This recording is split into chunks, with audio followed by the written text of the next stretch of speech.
Cơ dinh khơi cơ cũng mơ thấy nỡ ly khờ mà chưa chỉ hồ hào sơ rai ta hào sơ y mơ rơ ngỡ vai quy cơ hai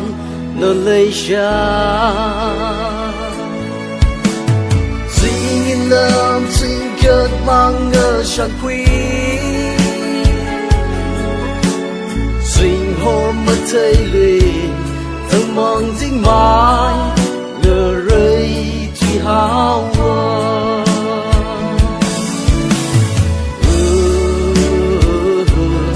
yêu uy vàng và sớm phơi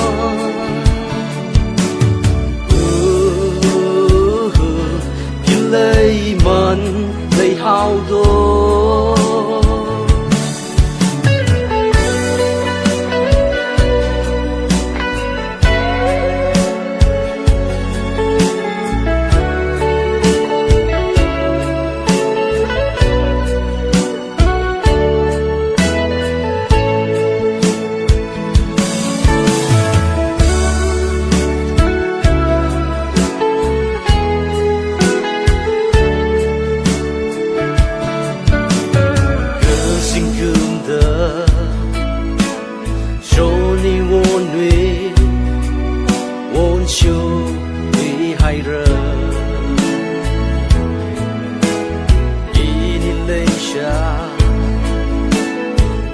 chôn mơ ôn cho khuy mơ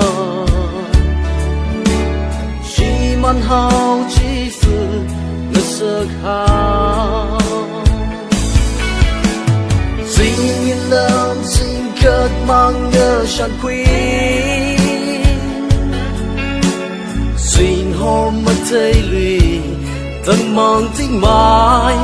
ngờ rơi chỉ hao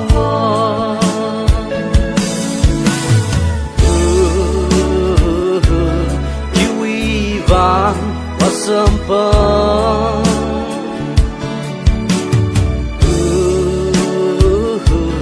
như lấy mình lấy hao đô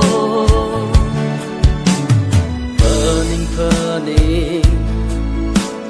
ý ninh mơ tương xem cơ ai đi xa cơ dây rơ sơ sa hậu kỳ là lấy sát rin mơ hân nung lũy bài ác tâm trí xin lâm xin cất mang nhớ chẳng quý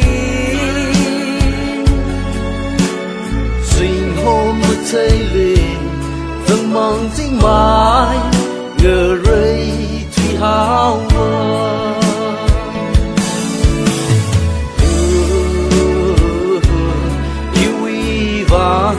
và sớm phơi